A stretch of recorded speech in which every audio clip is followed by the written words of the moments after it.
Okay, so for this morning, aayusin natin itong miter saw ng Powerhouse dahil hindi na gumagalaw itong blade guard niya. Yan. Hindi na umaangat. Okay, so paano ba natin naayusin yan? So kung gusto niyo malaman, then let's get weekend building.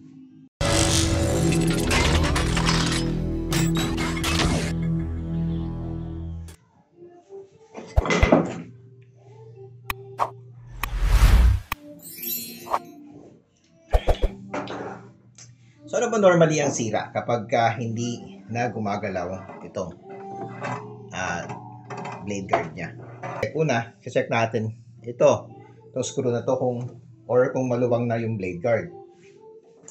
So normally, over time, lumuluwang ito. So kung ganyan na mahigpit naman pero hindi gumagalaw, ibig sabihin either bumitaw yung spring sa loob o na-misalign yung disc nandun sa loob kaya hindi na maitulak nitong arm na to. So ano gagawin natin? Babaklasin natin muna ito. Pero ingat lang kayo kasi may spring yan. Anything na may involved na spring ay may tendency na biglang kumalas. Okay? Okay, so pag natanggal natin itong blade guard, itabi lang muna natin. So ito yung kanyang screw.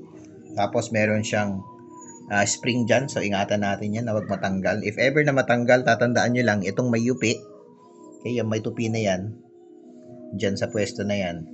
At yung straight doon. So tatanggalin natin yung blade for safety purposes. Siyempre, ang gagawin natin, papaluwangan lang natin itong bolt na to. Madali lang naman yan. 14 ang kanyang size, 14mm. So papaluwangan lang natin to. Ibaba natin to. Yan. So ito natatanggal to. Ito yung umiikot para umikot din yung blade guard. So yan. Tabi lang natin. So tatanggalin muna natin yung blade.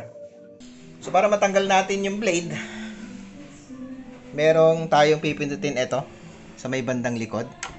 Habang iniikot natin, kailangan pindutin to para hindi umikot yung blade, okay?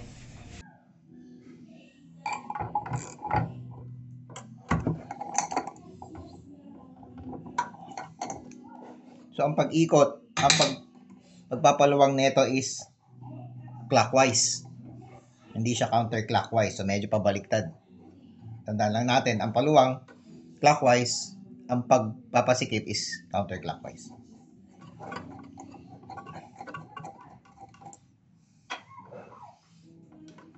Okay. Muna natin yan.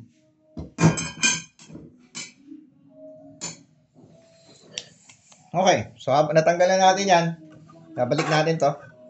So habang naagay ito ay at tinanggalan natin yung blade, ilalagay natin to ngayon. Okay. So, ang gagawin lang naman natin is ito ilalagay dito pero sa may likod. Okay? Sa likod nito dapat ganito ang itsura. Pag nilagay natin ito, sisiguraduhin na natin na ito ay tatama doon. Diyan. So make sure na itong disc na to ay nasa ilalim nitong arm na to. Itong arm na to nasa ibabaw nung disc na to. Tapos nakapatong ito. Diyan. Okay, so once nasigurado na natin yung pagkakapwesto nito dun sa likod, papahigpitan lang natin ito. Papahigpitan natin tong bolt na to. Huwag mo muna masyadong higpitan, konti lang. Okay, so once na napahigpitan na natin to ng konti at nailagay na natin to sa tamang pwesto niya doon, kakailanganin na natin itong hook natin. Ilagay natin to. So pwesto lang natin hanggang sa mag-align yung mga butas ng blade guard doon sa butas nitong plate. And then, pwede na nating ilagay yung screw.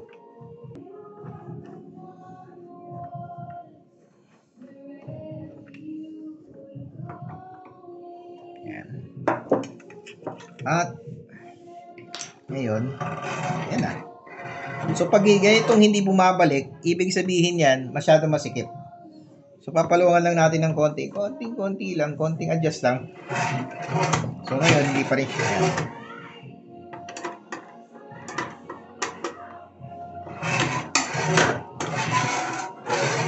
Okay. So isa pa nga pala dapat nating i-check is yung kung yung spring na to ay napipigilan netong bakal na to. So dapat ito maitulak natin papunta sa ilalim ng bakal na yon. So ang gagawin lang natin, papaluangan lang natin ito, then itutulak natin ito.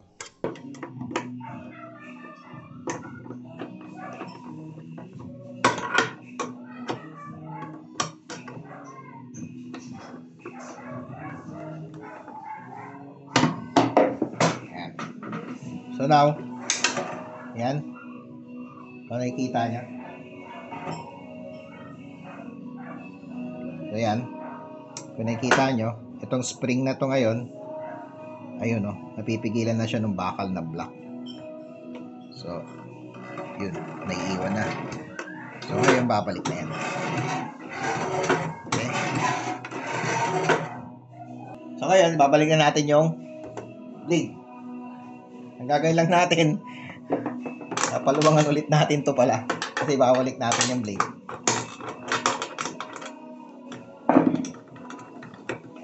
Okay. May bababa lang natin ito. Yan.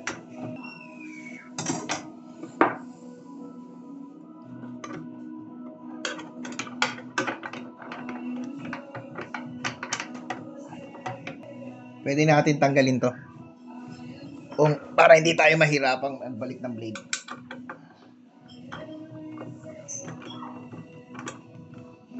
So, babalik natin itong blade.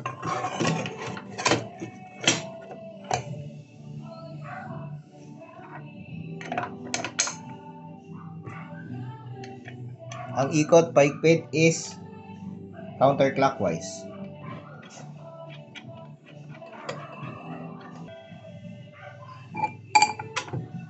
Okay. Ayan, babalik na lang natin itong blade guard.